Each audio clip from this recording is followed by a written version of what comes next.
कृपा करो दीन के दाते, मेरा गुण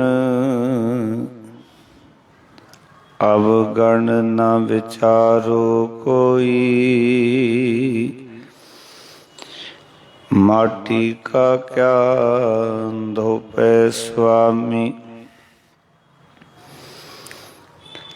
मानस की गत एही। मन खुटहर तेरा नहीं विसास, तू महा उदमादा। खर का पैखर तो छुटे, जो ऊपर लादा।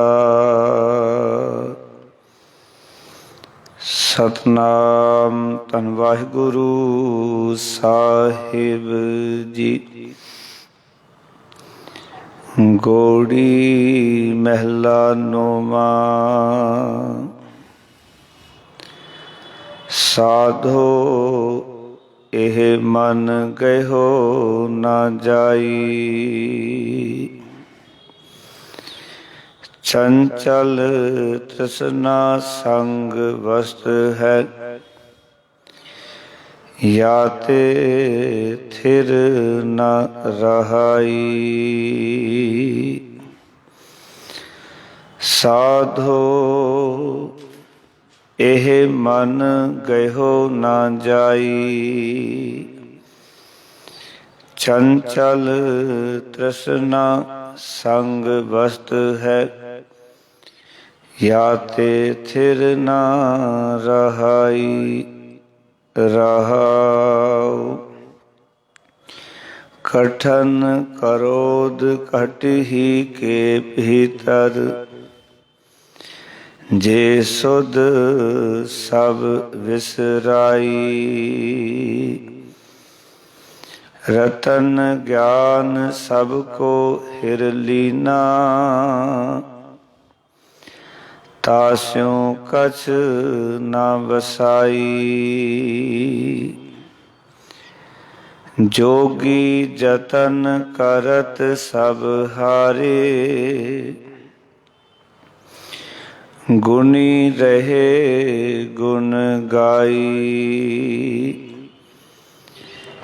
जन नानक हर भय दयाला, त्यो सब विद बन आई। जोगी जतन करत सब हारे, गुणी रहे गुण गाई।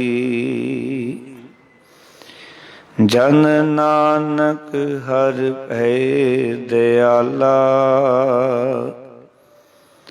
त्यों सब विद बन आई। वाहिगुरु जी का खालसा, वाहिगुरु जी की फतेह। साहिबां दी पावन पवित्र पाक हजूरी दे विच जुड़ बैठे सत्संगी जनों,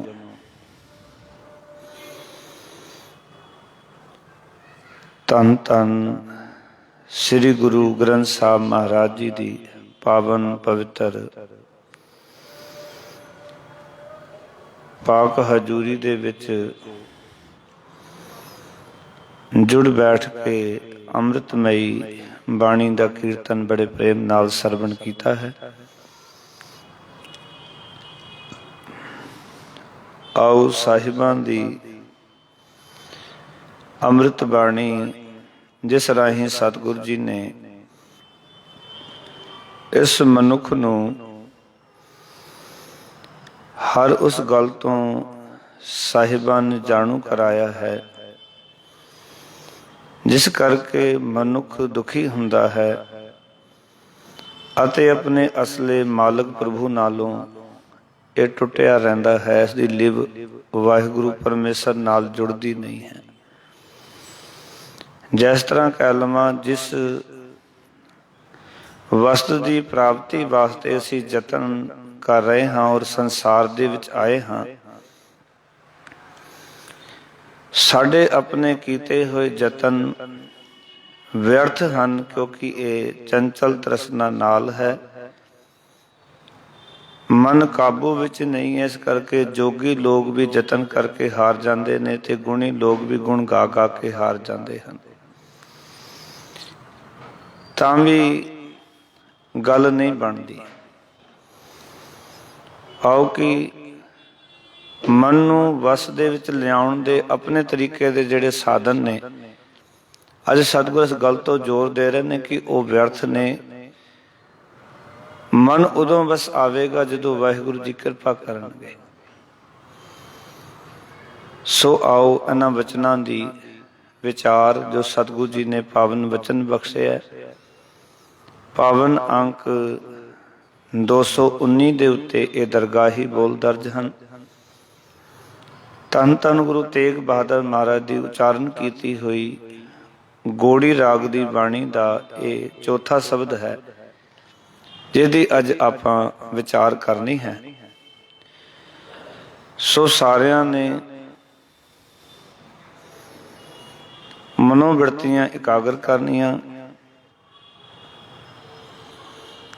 ਸਾਹਿਬਾਂ ਨੂੰ ਝੁਕਾਓ ਸੀਸ, ਰਸਨਾ ਨੂੰ ਪਵਿੱਤਰ ਕਰੋ ਪ੍ਰੇਮ ਨਾਲ, ਗੁਰ ਮੰਤਰ ਦੀ ਸਾਂਝ ਆਖੋ ਜੀ ਸਤਨਾਮ ਸ੍ਰੀ ਵਾਹਿਗੁਰੂ। ਫਿਰ ਕਰੋ ਕਿਰਪਾ ਸਤਨਾਮ ਸ੍ਰੀ ਵਾਹਿਗੁਰੂ। ਮਨੁੱਖੀ ਜੀਵਨ ਦੀ ਇਹ ਕੋਈ ਕਮਜ਼ੋਰੀ ਹੈ, ਉਹ ਇਸ ਦਾ ਮਨ। ਇਸ ਕਰਕੇ ਇਸ ਨੂੰ ਹਿੰਦੀ ਵਿੱਚ ਦੇਖੀਏ ਤੇ ਮਨੁੱਖ ਆਖਿਆ ਗਿਆ ਔਰ ਪੰਜਾਬੀ ਵਿੱਚ ਮਨੁੱਖ। ਮਨੁੱਖਿਆ ਦਾ ਅਰਥ ਹੀ ਇਹ ਹੈ ਜਿਹੜਾ ਮਨ ਦਾ ਚੇਲਾ ਹੈ, ਮਨ ਦਾ ਸਿਸ਼ਾ ਹੈ। ਅੱਜ ਦਾ ਜੋ ਵਿਸ਼ਾ ਹੈ ਉਹ ਸਾਰਾ ਸਤਿਗੁਰੂ ਜੀ ਨੇ ਇਸ ਦੇ ਆਲੇ ਦੁਆਲੇ ਹੀ ਰੱਖਿਆ ਹੈ ਕਿ ਮਨੁੱਖ ਜਿਹੜਾ ਹੈ ਇਹ ਇੱਕ ਐਸਾ ਪ੍ਰਾਣੀ ਹੈ ਜਿਸ ਦੇ ਕੋਲ ਇਹ ਚੰਚਲ ਮਨ ਹੈ, ਔਰ ਇਸ ਚੰਚਲ ਦੇ ਮਨ ਦੇ ਨਾਲ ਜਿਹੜੀ ਬੁੱਧ ਹੈ, ਮਤ ਹੈ, ਇਹ ਮਤ ਇਸ ਨੂੰ ਹੋਰ ਚੰਚਲ ਬਣਾਉਂਦੀ ਹੈ, ਮਤ ਤ੍ਰਿਸ਼ਨਾ ਪੈਦਾ ਕਰਦੀ ਹੈ, ਔਰ ਫਿਰ ਜੀਵਨ ਦੇ ਵਿੱਚ ਮਨੁੱਖ ਜਿਹੜਾ ਹੈ ਉਹ ਹੋਰ ਭਟਕਣਾ ਸ਼ੁਰੂ ਹੋ ਜਾਂਦਾ ਹੈ। ਦੋ ਇੱਕ ਗੱਲਾਂ ਤੁਹਾਡੇ ਨਾਲ ਮੂਲ ਗੱਲਾਂ ਸਾਂਝੀ ਕਰ ਲਈਏ। ਪਹਿਲੀ ਗੱਲ ਇਹ ਸਮਝਣ ਵਾਲੀ ਹੈ ਕਿ ਮਨ ਸਰੀਰ ਦਾ ਕੋਈ ਅੰਗ ਨਹੀਂ ਹੈ। ਜੋ ਮਨ ਹੈ ਉਹ ਸਾਡੀ ਬੋਡੀ ਦਾ, ਸਾਡੇ ਸਰੀਰ ਦਾ ਕੋਈ ਅੰਗ ਨਹੀਂ ਹੈ। ਅਸੀਂ ਆਪਣੇ ਗਿਆਨ ਇੰਦਰੇ ਦਿਖਾ ਸਕਦੇ ਹਾਂ, ਕਰਮ ਇੰਦਰੇ ਦਿਖਾ ਸਕਦੇ ਹਾਂ, ਪਰ ਮਨ ਨੂੰ ਨਹੀਂ ਦਿਖਾ ਸਕਦੇ। ਫਿਰ ਮਨ ਕੀ ਹੈ ਜਿਸ ਚੀਜ਼ ਨੂੰ ਦਿਖਾ ਨਹੀਂ ਸਕਦੇ ਔਰ ਜਿਸ ਦੇ ਆਲੇ ਦੁਆਲੇ ਸਾਡੀ ਸਾਰੀ ਜ਼ਿੰਦਗੀ ਘੁੰਮ ਰਹੀ ਹੈ, ਉਹਨੂੰ ਆਪਾਂ ਦਿਖਾ ਵੀ ਨਹੀਂ ਸਕਦੇ। ਔਰ ਮਨੁੱਖ ਦੀ ਸਾਰੀ ਜ਼ਿੰਦਗੀ ਉਸ ਦੇ ਆਲੇ ਦੁਆਲੇ ਘੁੰਮਦੀ ਹੈ, ਜਨਮ ਤੋਂ ਲੈ ਕੇ ਮਰਨ ਤੱਕ। ਅਸਲ ਵਿੱਚ ਪਰਮੇਸ਼ਰ ਨੇ ਮਨੁੱਖ ਦੇ ਅੰਦਰ ਕੁਝ ਐਸੇ ਫੁਰਨੇ, ਕੁਝ ਐਸੇ ਖਿਆਲਾਤ ਜਾਂ ਇਸ ਤਰ੍ਹਾਂ ਦੀ ਸੋਚ ਅੰਦਰ ਪਾਈ ਹੈ ਜੋ ਮਨੁੱਖ ਨੂੰ ਬੇਅੰਤ ਖੁਆਬ ਦਿਖਾਉਂਦੀ ਹੈ। ਮਨੁੱਖ ਵੇਖਦਾ ਹੈ, ਮਨ ਦੇ ਅੰਦਰ ਫੁਰਨੇ ਉੱਠਦੇ ਹਨ।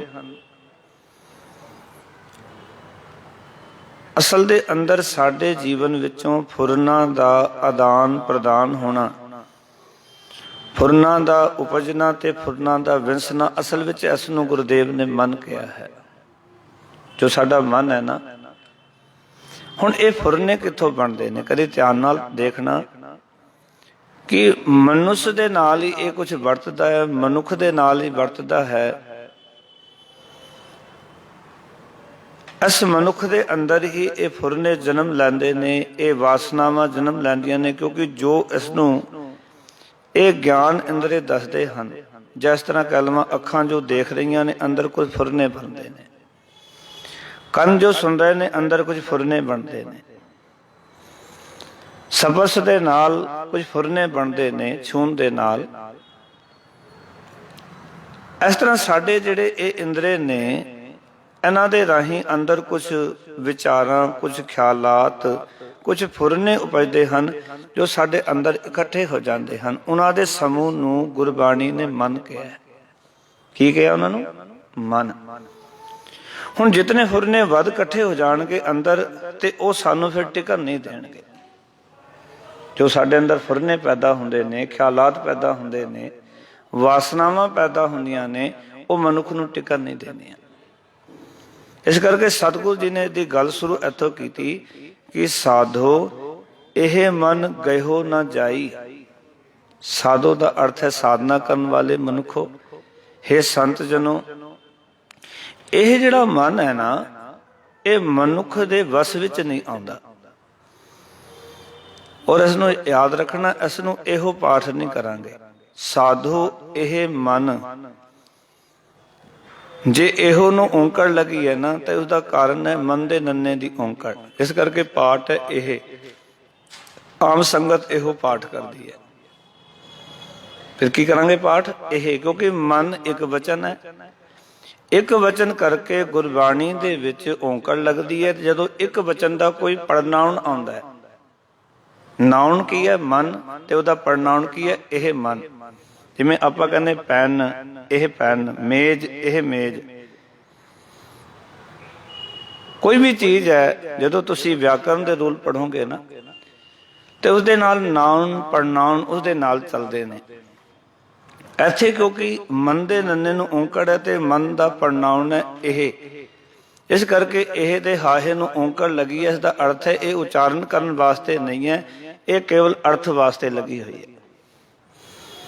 ਇਹ ਦਰਸਾਉਣ ਵਾਸਤੇ ਲੱਗੀ ਹੋਈ ਹੈ ਕਿ ਇੱਕ ਵਚਨ ਪੁੱਲਿੰਗ ਦੀ ਗੱਲ ਚੱਲ ਰਹੀ ਹੈ, ਇਹਨਾਂ ਫੁਰਨਿਆਂ ਦੇ ਇਕੱਠ ਦੀ ਗੱਲ ਚੱਲ ਰਹੀ ਹੈ। ਇਸ ਨੂੰ ਗੁਰੂ ਸਾਹਿਬ ਨੇ ਮਨ ਕਿਹਾ। ਤੇ ਸਤਿਗੁਰੂ ਕਹਿੰਦੇ ਨੇ, ਇਹ ਸੰਤ ਜਨੋ, ਇਹ ਮਨ ਗਇਓ ਨਾ ਜਾਈ। ਗਇਓ ਦਾ ਅਰਥ ਹੈ ਫੜਨਾ। ਪਾਓ ਕਿ ਇਹ ਮਨ ਵਸ ਵਿੱਚ ਨਹੀਂ ਆਉਂਦਾ, ਇਹ ਮਨ ਫੜਿਆ ਨਹੀਂ ਜਾਂਦਾ। ਯਾਦ ਰੱਖਣਾ, ਸਾਡਾ ਹੱਥ ਫੜਿਆ ਜਾ ਸਕਦਾ ਹੈ ਕਿਉਂਕਿ ਇੰਦਰ ਹੈ। ਸਾਡੀ ਨੱਕ ਫੜੀ ਜਾ ਸਕਦੀ ਹੈ, ਸਾਡਾ ਕੰਨ ਫੜਿਆ ਜਾ ਸਕਦਾ ਹੈ, ਪਰ ਅਸੀਂ ਮਨ ਨੂੰ ਨਹੀਂ ਫੜ ਸਕਦੇ। ਦੂਜੀ ਗੱਲ, ਇਸ ਨੂੰ ਫੜਨਾ ਤਾਂ ਔਖਾ ਹੈ। ਕੋਈ ਚੀਜ਼ ਟਿਕਣ ਵਾਲੀ ਹੋਵੇ, ਉਹ ਫੜੀ ਜਾ ਸਕਦੀ ਹੈ, ਇਹ ਟਿਕਣ ਵਾਲਾ ਹੀ ਨਹੀਂ ਹੈ, ਇਹ ਟਿਕਦਾ ਹੀ ਨਹੀਂ। ਖਿਆਲਾਤ ਐਡੇ ਪ੍ਰਬਲ ਨੇ, ਜਾਂ ਐਡੀ ਤੇਜ਼ ਚੱਲਦੇ ਨੇ। ਮਨ ਦੁਨੀਆ ਵਿੱਚ ਸਭ ਤੋਂ ਤੇਜ਼ ਚੱਲਦਾ ਹੈ, ਹਵਾ ਤੋਂ ਵੀ, ਹੋਰ ਚੀਜ਼ਾਂ ਤੋਂ ਵੀ। ਮਨ ਦੇ ਵੇਗ ਦੀ ਬਰਾਬਰ ਅੱਜ ਤੱਕ ਕੋਈ ਚੀਜ਼ ਨਹੀਂ ਬਣੀ। ਇਹ ਹੁਣੇ ਇੱਥੇ ਹੋਏਗਾ, ਹੁਣੇ ਅਮਰੀਕਾ ਦੇ ਵਿੱਚ ਵੀ ਸੈਰ ਕਰ ਸਕਦਾ ਹੈ। ਕਿੰਨਾ ਟਾਈਮ ਲੱਗਿਆ ਜੀ? ਜਿਹੜੇ ਅਮਰੀਕਾ ਗਏ, ਮੈਂ ਅਮਰੀਕਾ ਦਾ ਜ਼ਿਕਰ ਕੀਤਾ, ਮਨ ਉੱਥੇ ਚਲਾ ਗਿਆ, ਉਹਨਾਂ ਸ਼ਹਿਰਾਂ ਵਿੱਚ ਚਲਾ ਗਿਆ ਜਿੱਥੇ ਰਹਿ ਕੇ ਆਏ ਹੋ। ਪਰ ਇਹ ਗੱਲ ਕਿਤਨੀ ਛੇਤੀ ਵਾਪਰੀ? ਉਸ ਤਰ੍ਹਾਂ ਕੋਈ ਚੀਜ਼ ਅਮਰੀਕਾ ਇਤਨੀ ਛੇਤੀ ਜਾ ਸਕਦੀ ਹੈ?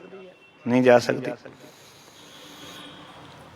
ਇਸ ਕਰਕੇ ਸਾਹਿਬ ਗੁਰੂ ਤੇਗ ਬਹਾਦਰ ਮਹਾਰਾਜ ਸਾਨੂੰ ਸਮਝਾਉਣਾ ਚਾਹੁੰਦੇ ਨੇ, ਗੁਰਸਿੱਖੋ, ਕਹਿੰਦੇ ਇਹ ਮਨ ਵਸ ਵਿੱਚ ਨਹੀਂ ਕੀਤਾ ਜਾ ਸਕਦਾ। ਕਿਉਂ ਨਹੀਂ ਕੀਤਾ ਜਾ ਸਕਦਾ? ਮਨ ਵਿੱਚ ਵਸ ਨਹੀਂ ਕੀਤਾ ਜਾ ਸਕਦਾ, ਮਨ ਵਸ ਕਰਨਾ ਜ਼ਰੂਰੀ ਹੈ। ਜੇ ਮਨ ਵਸ ਆ ਜਾਵੇਗਾ ਫਿਰ ਕੀ ਹੋਏਗਾ? ਬਹੁਤ ਸਾਰੇ ਸਵਾਲ ਉੱਠਣਗੇ ਇਸ ਸ਼ਬਦ ਦੇ ਪ੍ਰਥਾਏ। ਜਦੋਂ ਆਪਾਂ ਇਸ ਨੂੰ ਡੀਪਲੀ ਜਾ ਕੇ ਵਿਚਾਰਾਂਗੇ ਨਾ ਬਾਣੀ ਨੂੰ, ਫਿਰ ਨਵੀਆਂ ਰਮਜਾਂ ਤੇ ਪਰਤਾਂ ਜਿਹੜੀਆਂ ਨੇ ਇਸ ਵਿੱਚੋਂ ਪ੍ਰਗਟ ਹੁੰਦੀਆਂ। ਮਹਾਰਾਜ ਕਹਿੰਦੇ ਇਹ ਇਸ ਕਰਕੇ ਨਹੀਂ ਫੜਿਆ ਜਾਂਦਾ, ਬਸ ਵਿੱਚ ਨਹੀਂ ਆਉਂਦਾ, ਕਿਉਂਕਿ ਚੰਚਲ ਤ੍ਰਿਸ਼ਨਾ ਸੰਗ ਵਸਤ ਹੈ। ਮਨੁੱਖ ਦੇ ਅੰਦਰ ਇੱਕ ਚੰਚਲ ਕਦੇ ਨਾ ਟਿਕਣ ਵਾਲੀ ਤ੍ਰਿਸ਼ਨਾ ਜਿਹੜੀ ਹੈ, ਅਨੇਕਾਂ ਪ੍ਰਕਾਰ ਦੇ ਹਾਵ ਭਾਵ ਕਰਨ ਵਾਲੀ ਜਿਹੜੀ ਗੱਲ ਹੈ ਅੰਦਰ ਚੱਲ ਰਹੀ ਹੈ, ਜੋ ਇਹਦੇ ਅੰਦਰ ਹਾਵ ਭਾਵ ਪ੍ਰਗਟ ਹੁੰਦੇ ਨੇ, ਉਹ ਚੰਚਲ ਨੇ, ਉਹ ਤ੍ਰਿਸ਼ਨਾ ਦੇ ਅਧੀਨ ਨੇ। ਚੰਚਲ ਦਾ ਅਰਥ ਵਿਦਵਾਨਾਂ ਨੇ ਵੈਸੇ ਚਲ ਕੀਤਾ ਹੈ, ਜਿਹੜਾ ਅੱਗੇ ਅੱਗੇ ਚਲਾ ਜਾਏ, ਜਿਹੜਾ ਟਿਕੇ ਨਾ, ਉਹਨੂੰ ਕੀ ਕਹਿੰਦੇ ਨੇ? ਚੰਚਲ। ਜਦੋਂ ਤੁਸੀਂ ਆਨੰਦ ਸਾਹਿਬ ਦੀ ਬਾਣੀ ਪੜ੍ਹਦੇ ਹੋ ਤੇ ਉੱਥੇ ਵੀ ਸਤਿਗੁਰ ਨੇ ਇੱਕ ਗੱਲ ਆਖੀ, ਏ ਮਨ ਚੰਚਲਾ ਚਤਰਾਈ ਕਿਨੈ ਨਾ ਪਾਇਆ, ਚਤਰਾਈ ਨਾ ਪਾਇਆ ਕਿਨੈ ਤੂੰ ਸੁਣ ਮਨ ਮੇਰਿਆ। ਚੰਚਲਤਾ ਦੇ ਨਾਲ ਰੱਬ ਜੀ ਨਹੀਂ ਮਿਲਣਗੇ ਤੈਨੂੰ, ਪਰਮੇਸ਼ਰ ਨਾਲ ਸਾਂਝ ਨਹੀਂ ਬਣੇਗੀ ਚੰਚਲਤਾ ਦੇ ਨਾਲ। ਇਸ ਕਰਕੇ ਸਾਹਿਬ ਕਹਿ ਰਹੇ ਨੇ ਚੰਚਲ ਤ੍ਰਿਸ਼ਨਾ ਸੰਗ ਵਸਤ ਹੈ, ਕਿਉਂਕਿ ਇਸ ਮਨ ਸਦਾ ਹੀ ਅਨੇਕਾਂ ਹਾਵਾਂ ਭਾਵਾਂ ਕਾਰਨ ਤ੍ਰਿਸ਼ਨਾ ਨਾਲ ਵਸਦਾ ਰਹਿੰਦਾ ਹੈ। ਜੋ ਤ੍ਰਿਸ਼ਨਾ ਹੈ ਉਸ ਦੀ ਗੱਲ ਆਪਾਂ ਵੈਸੇ ਕੱਲ ਦੇ ਦਿਮਾਗ 'ਚ ਗੱਲ ਕੀਤੀ ਸੀ। ਤ੍ਰਿਸ਼ਨਾ ਇੱਕ ਲਾਲਸਾ ਹੈ। ਤ੍ਰਿਸ਼ਨਾ ਦਾ ਅਰਥ ਹੈ ਜੋ ਚੀਜ਼ ਸਾਡੇ ਕੋਲ ਹੈਗੀ ਹੈ ਉਸ ਦੇ ਨਾਲ ਤਸੱਲੀ ਨਾ ਹੋਣੀ ਤ੍ਰਿਸ਼ਨਾ ਹੈ। ਹੋਰ ਦੀ ਡਿਮਾਂਡ। ਸਾਡਾ ਕੰਮ ਚੱਲ ਰਿਹਾ ਹੈ, ਘਰ ਚੱਲ ਰਿਹਾ, ਸਾਰੇ ਕਾਰਜ ਚੱਲ ਰਹੇ ਨੇ, ਪਰ ਕੋਈ ਚੀਜ਼ ਐਸੀ ਜਿਹੜੀ ਸਾਡੇ ਕੋਲ ਜਿਸ ਤੋਂ ਬਿਨਾਂ ਚੱਲ ਰਿਹਾ ਹੈ, ਪਰ ਉਹ ਚੀਜ਼ ਚਾਹੀਦੀ, ਉਹ ਤ੍ਰਿਸ਼ਨਾ ਬਸ। ਜਿਸ ਤੋਂ ਬਿਨਾਂ ਕੰਮ ਨਹੀਂ ਚੱਲ ਰਿਹਾ ਉਹ ਸਾਡੀ ਜ਼ਰੂਰਤ ਹੈ, ਲੋੜ ਹੈ, ਪਰ ਜਿਸ ਤੋਂ ਬਿਨਾਂ ਸਾਡਾ ਕੰਮ ਚੱਲ ਰਿਹਾ ਹੈ ਪਰ ਉਹ ਚਾਹੀਦੀ, ਉਹਨੂੰ ਕਹਿੰਦੇ ਤ੍ਰਿਸ਼ਨਾ ਬਾਣੀ ਦੇ ਅੰਦਰ। ਇਹਨੂੰ ਸੌਖੇ ਸੌਖੇ ਲਫ਼ਜ਼ਾਂ 'ਚ ਦਾਸ ਵਰਤ ਰਿਹਾ ਤਾਂ ਕਿ ਸਾਰੀ ਸੰਗਤ ਦੇ ਗਲ ਪਕੜ ਵਿੱਚ ਆ ਸਕੇ। ਹੁਣ ਮਹਾਰਾਜ ਜੀ ਕਹਿੰਦੇ ਨੇ ਕਿ ਮਨੁੱਖ ਜਿਹੜਾ ਹੈ ਇਸ ਦਾ ਮਨ ਇਸ ਕਰਕੇ ਨਹੀਂ ਵਸ ਵਿੱਚ ਆਉਂਦਾ ਕਿਉਂਕਿ ਅਨੇਕਾਂ ਹਾਵ ਭਾਵ ਕਰਨ ਵਾਲੀ ਤ੍ਰਿਸ਼ਨਾ ਜਿਹੜੀ ਹੈ ਉਹਦੇ ਨਾਲ ਇਹਦਾ ਮਨ ਵਸਦਾ ਹੈ। ਉਹ ਤ੍ਰਿਸ਼ਨਾ ਦੇ ਨਾਲ ਮਨ ਰਹਿੰਦਾ ਹੈ, ਚੰਚਲਤਾ ਦੇ ਨਾਲ ਮਨ ਰਹਿੰਦਾ ਹੈ, ਚੰਚਲ ਫੁਰਨਿਆਂ ਦੇ ਨਾਲ ਮਨ ਰਹਿੰਦਾ। ਹੁਣ ਚੰਚਲ ਫੁਰਨੇ ਕੀ ਬੰਦੇ ਨੂੰ ਟਿਕਣ ਦੇਣਗੇ? ਕਿ ਇਸ ਨੂੰ ਬੈਠਣ ਦੇਣਗੇ? ਇਸ ਦੇ ਮਨ ਨੂੰ ਟਿਕਣ ਦੇਣਗੇ? ਨਹੀਂ ਟਿਕਣ ਦੇਣਗੇ। ਤੁਸੀਂ ਕਦੇ ਜੀਵਨ 'ਚ ਦੇਖਣਾ ਜਿੱਥੇ ਕਿ ਚੰਚਲ ਲੋਕ ਹੋਣ ਉੱਥੇ ਬੱਚੇ ਦੀ ਪਾਲਣਾ ਹੋਵੇ ਤੇ ਉਹ ਬੱਚਾ ਵੀ ਚੰਚਲ ਹੋ ਜਾਂਦਾ, ਪਰ ਜਿੱਥੇ ਟਿਕਿਆ ਹੋਇਆ ਪਰਿਵਾਰ ਹੋਵੇ, ਜੁੜਿਆ ਹੋਵੇ, ਉਹ ਬੱਚਾ ਕੁਦਰਤੀ ਟਿਕ ਜਾਂਦਾ ਹੈ। ਕਿਉਂਕਿ ਜਿਹੜਾ ਮਾਹੌਲ ਹੈ ਉਹ ਮਨੁੱਖ ਨੂੰ ਪਰਿਵਰਤਨ ਕਰਦਾ ਰਹਿੰਦਾ ਹੈ, ਉਹਨੂੰ ਚੇਂਜ ਕਰਦਾ ਰਹਿੰਦਾ ਹੈ, ਉਸਨੂੰ ਉਸ ਤਰ੍ਹਾਂ ਦਾ ਬਣਾਈ ਰੱਖਦਾ ਹੈ। ਇਸ ਕਰਕੇ ਗੁਰਬਾਣੀ ਨੇ ਬਹੁਤ ਸਾਰਾ ਗਿਆਨ ਸਾਨੂੰ ਇਸ ਪ੍ਰਥਾਏ ਹੀ ਦਿੱਤਾ ਹੈ ਕਿ ਅਸੀਂ ਇੱਕ ਚੰਗਾ ਮਾਹੌਲ ਜਿਹੜਾ ਉਹ ਬਣਾਈਏ ਤਾਂ ਕਿ ਸਾਡੇ ਜੀਵਨ ਵਿੱਚੋਂ ਚੰਚਲਤਾ ਜਿਹੜੀ ਘਟੇ। ਅਸੀਂ ਗੁਰਦੁਆਰੇ ਕਿਉਂ ਆਉਂਦੇ ਹਾਂ? ਕਿਉਂਕਿ ਇੱਥੇ ਚੰਚਲਤਾ ਦੇ ਉੱਤੇ ਕਾਬੂ ਹੁੰਦਾ ਹੈ। ਤੁਸੀਂ ਚਲੇ ਜਾਓ ਪਿਕਚਰ ਸਿਨੇਮੇ ਦੇ ਵਿੱਚ, ਉੱਥੇ ਮਨ ਚੰਚਲ ਹੋਏਗਾ, ਗਾਰੰਟੀ ਹੈ। ਤੁਸੀਂ ਚਲੇ ਜਾਓ ਸ਼ਰਾਬ ਦੇ ਠੇਕੇ ਤੇ, ਮਨ ਦੇਖ ਕੇ ਚੰਚਲ ਹੋਏਗਾ, ਇਹ ਗਾਰੰਟੀ ਹੈ। ਕਿਉਂਕਿ ਜੋ ਚੀਜ਼ ਤੁਸੀਂ ਵੇਖੋਗੇ ਉਸ ਦੇ ਅਕੋਰਡਿੰਗ ਤੁਹਾਡਾ ਮਨ ਚੰਚਲ ਹੁੰਦਾ ਹੈ। ਇਸ ਕਰਕੇ ਸਤਿਗੁਰ ਆਖ ਰਹੇ ਨੇ ਕਿ ਚੰਚਲ ਤ੍ਰਿਸ਼ਨਾ ਸੰਗ ਵਸਤ ਹੈ। ਇਹ ਮਨ ਚੰਚਲ ਤ੍ਰਿਸ਼ਨਾ ਦੇ ਨਾਲ ਵਸਦਾ ਹੈ। ਹੁਣ ਗੁਰਬਾਣੀ ਕਹਿੰਦੀ ਕਿ ਜੈਸਾ ਸੇਵੈ ਤੈਸੋ ਹੋਏ। ਬੜੀ ਸਿੱਧੀ ਸਿੱਧੀ ਵਿਆਖਿਆ ਗੁਰੂ ਸਾਹਿਬ ਜੀ ਦੀ, ਕਹਿੰਦੇ ਜਿੱਦਾਂ ਦਾ ਸਿਮਰੇਗਾ ਉਦਾਂ ਦਾ ਭਾਈ ਬਣ ਜਾਏਗਾ। ਹੁਣ ਤੇਰੀ ਇੱਛਾ ਕੀ ਸਿਮਰਨਾ ਚਾਹੁੰਦਾ? ਅਸੀਂ ਕੁਛ ਨਹੀਂ ਆ, ਅਸੀਂ ਕੇਵਲ ਵਿਚਾਰਾਂ ਦੇ ਫੁਰਨੇ ਜਿਹੜੇ ਨੇ ਉਹਨਾਂ ਦੇ ਕਠਪੁਤਲੀਆਂ। ਅਸੀਂ ਜਿੱਦਾਂ ਦਾ ਸਿਮਰਦੇ ਹਾਂ, ਯਾਦ ਕਰਦੇ, ਚੇਤੇ ਦੇ ਕਰਦੇ, ਉਦਾਂ ਦੇ ਹੋ ਜਾਂਦੇ। ਚੋਰਾਂ ਦੀ ਸੰਗਤ ਬੈਠੀਏ ਚੋਰ ਹੋ ਜਾਵਾਂਗੇ, ਸਾਧ ਦੇ ਸੰਗਤ ਬੈਠਾਂਗੇ ਸਾਧ ਬਣ ਜਾਵਾਂਗੇ। ਅਸੀਂ ਕੁਝ ਵੀ ਨਹੀਂ ਹਾਂ। ਸੰਗ ਹੀ ਸਾਨੂੰ ਅਸਲ ਵਿੱਚ ਤਬਦੀਲ ਕਰਦਾ ਹੈ। ਇਸ ਕਰਕੇ ਗੁਰੂ ਤੇਗ ਬਹਾਦਰ ਮਹਾਰਾਜ ਆਖਦੇ ਨੇ, ਕਹਿਣ ਲੱਗੇ ਯਾਦ ਤੇ ਥਿਰ ਨਾ ਰਹਾਈ। ਇਸ ਵਾਸਤੇ ਇਹ ਕਦੇ ਟਿੱਕੇ ਨਹੀਂ ਰਹਿੰਦਾ ਜਿਹੜਾ ਸਾਡਾ ਮਨ ਹੈ, ਕਿਉਂਕਿ ਇਹ ਸੰਗਤ ਉਹਨਾਂ ਦੀ ਰਹਿ ਰਿਹਾ ਹੈ ਜਿਹੜੇ ਸੰਗਤ ਮਾੜੀ ਹੈ। ਇਸ ਨੂੰ ਗੁਰੂ ਸਾਹਿਬ ਨੇ ਇਦਾਂ ਵੀ ਲਿਖ ਦਿੱਤਾ ਬਾਣੀ ਵਿੱਚ, ਕਹਿੰਦੇ ਮਨ ਖੁਟਹਰ ਤੇਰਾ ਨਹੀਂ ਵਿਸਾਸ, ਤੂੰ ਮਹਾ ਉਦਮਾਦਾ। ਮਹਾਰਾਜ ਕਹਿੰਦੇ ਤੂੰ ਖੋਤਾ ਹੈ ਮਨ, ਤੇਰਾ ਭਰੋਸਾ ਕੋਈ ਨਹੀਂ। ਖੋਤਾ ਕਿਉਂ ਕਿਹਾ? ਖੋਤਾ ਇਸ ਕਰਕੇ ਕਿਹਾ ਸਾਹਿਬ ਨੇ ਕਿ ਖੋਤਾ ਜਿਹੜਾ ਜੇ ਉਹਦੇ ਪੈਰ ਵਿੱਚ ਰੱਸਾ ਨਾ ਬੰਨਿਆ ਜਾਏ ਨਾ, ਔਰ ਘੁਮਿਆਰ ਉਸ ਖੋਤੇ ਨੂੰ ਛੱਡ ਦੇਵੇ ਤੇ ਉਸ ਨੂੰ ਲੱਭਦਾ ਨਹੀਂ, ਕਿਤੇ ਚਲਾ ਜਾਂਦਾ। ਉਹ ਸਮਾਨ ਇਕੱਠਾ ਕਰੀ ਬੈਠਾ ਹੈ ਤੇ ਖੋਤੇ ਨੂੰ ਲੱਭਦਾ ਫਿਰਦਾ, ਲੱਭਦਾ ਨਹੀਂ। ਸਤਿਗੁਰੂ ਨੇ ਉਦਾਹਰਨ ਉੱਥੋਂ ਚੱਕੀ, ਕਹਿੰਦੇ ਮਨ ਖੁੱਟ ਹਰ ਤੇਰਾ ਨਹੀਂ ਵਿਸਾਸ, ਤੂੰ ਮਹਾ ਉਦਮਾਦਾ। ਤੇ ਨਾਲ ਕਹਿ ਦਿੱਤਾ ਖਰਕਾ ਪੈਕਰ ਤੋ ਛੁਟੈ ਜੋ ਉੱਪਰ ਲਾਧਾ। ਖੋਤੇ ਦੇ ਪੈਰ ਦਾ ਰੱਸਾ ਘੁਮਿਆਰ ਉਦੋਂ ਹੀ ਖੋਲਦਾ ਜਦੋਂ ਉੱਪਰ ਚੰਗਾ ਭਾਰ ਲੱਦ ਦਿੰਦਾ। ਤੇ ਅਸੀਂ ਤਾਂ ਭਾਰ ਗੁਰਬਾਣੀ ਦਾ ਲੱਦਿਆ ਕੋਈ ਨਹੀਂ, ਸਤਸੰਗਤ ਦਾ ਲੱਦਿਆ ਕੋਈ ਨਹੀਂ, ਸਿਮਰਨ ਦਾ ਲੱਦਿਆ ਕੋਈ ਨਹੀਂ, ਮਨ ਖੋਤੇ ਨੂੰ ਛੱਡਿਆ ਹੋਇਆ ਭੱਜੀ ਫਿਰਦਾ ਸਾਨੂੰ। ਇਹੀ ਹੈ ਨਾ ਜੀ। ਜੇ ਅਸੀਂ ਸਤਸੰਗੀ ਬਣ ਕੇ ਜੀਵਾਂਗੇ, ਜੇ ਆਪਾਂ ਗੁਰੂ ਦੀ ਗੋਦ ਵਿੱਚ ਬੈਠਾਂਗੇ, ਸਿਮਰਨ ਕਰਾਂਗੇ, ਪਿਆਰ ਵੱਲੋਂ ਸੱਚ ਜਾਣਨਾ, ਇਸ ਸਤਸੰਗਤ ਦਾ ਐਸਾ ਭਾਰ ਹੋਏਗਾ ਕਿ ਇਹ ਖੋਤਾ ਮਨ ਫਿਰ ਇੱਧਰ ਉੱਧਰ ਆਸੇ ਪਾਸੇ ਨਾ ਇਹ ਹਰੀ ਅੰਗੂਰੀ ਗਦਾ ਚਰਨ ਨਹੀਂ ਕਰੇਗਾ। ਕਬੀਰ ਸਾਹਿਬ ਜੀ ਦਾ ਇੱਕ ਵਚਨ ਆਉਂਦਾ ਵੀ ਜਿਹੜੀ ਹਰੀ ਅੰਗੂਰੀ ਹੈ ਨਾ, ਉਹ ਮਨ ਰੂਪੀ ਖੋਤਾ ਚਰਦਾ ਹੈ। ਹਰੀ ਅੰਗੂਰੀ ਕੀ ਹੈ? ਇਹ ਵਾਸਨਾਵਾਂ, ਸੰਸਾਰ ਦੀਆਂ ਚੀਜ਼ਾਂ।